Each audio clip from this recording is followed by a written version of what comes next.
In terms of PBL, I think the learners speak for themselves. If you look at the passion with which these children presented, it's different to your normal classroom learners. They are so eager to participate. They are so eager to get involved.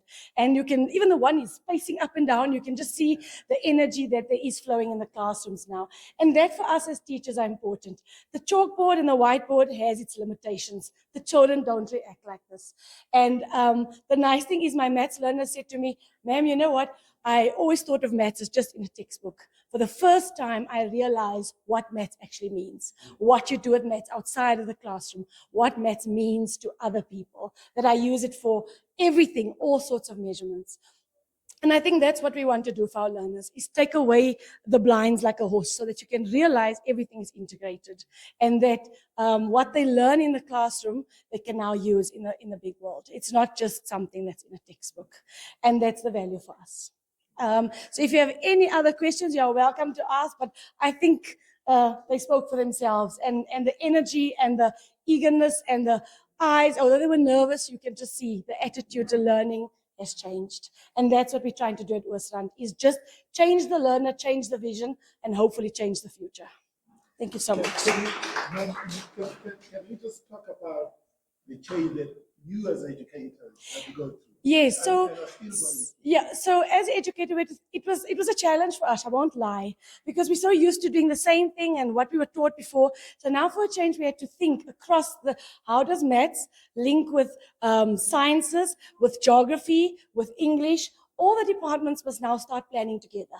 And it's not just you plan your work so that you have the next person in mind. So if the next person is doing a topic and it involves your topic, you try and make sure you cover the work before they get there so that you're actually helping each other. So we're not just doing it as I'm doing maths, you doing science, I'm doing physics, no. And that changes the world, because also then the learner starts to see the links.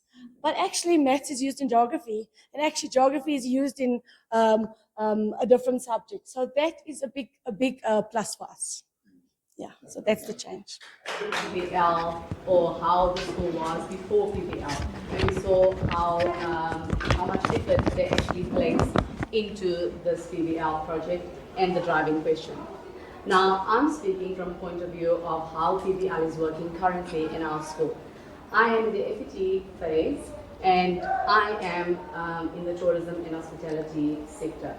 Now, entrepreneurship is really booming in our school at a very, very rapid rate.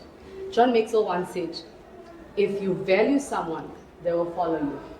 And I think PBL has given the learners a platform where they feel valued, and they now give us what they think. Their creative juices flow on a daily basis.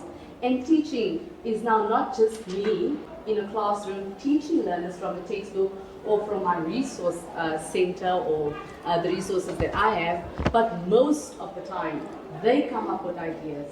When we had what the learner referred to,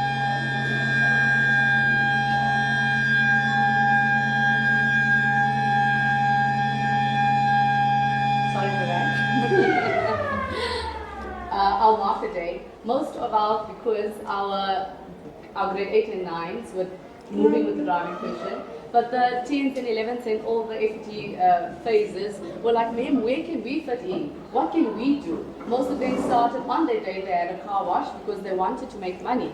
Most of them said they want to braid hair because that's one of our strong skills in our community. It doesn't take a lot of capital to start. So most of them in the class actually feels valued. They feel they have more to bring to the table, and they feel like they can become a success in the community. If we do have an opportunity to go to the kitchen, you'll see our PowerPoint slides and presentations. Our project-based learning projects. So this is where we took conventional learning to another level. We no longer just sit in classes and read books, and we thought that was boring because this generation wants more. They want to be interactive, they want to engage, and so we take them to food tunnels, we take them to kitchens where they are baking and selling goods on a regular basis. Entrepreneurship was the driving force in every circumstance. Whatever learners were making, we were selling. Whether it was paintings, we were selling. Whether it was scones, whether it was muffins, we were selling each and everything we could find on the school. Because we thought the starting point for entrepreneurship was to definitely engage and make sure learners can grasp entrepreneurship. They can live, like you've heard, we want to make sure they matriculate, yes, but we don't want to be like any other school. When our learners leave, they need to leave with experience. They need to leave with communication skills. They must be able to speak. And so the presentations we're about to show you, it's just a brief overview of what it is that we are doing in the different sections. So on the program right now, we are going to call up our maths learners. Please, can you come forward?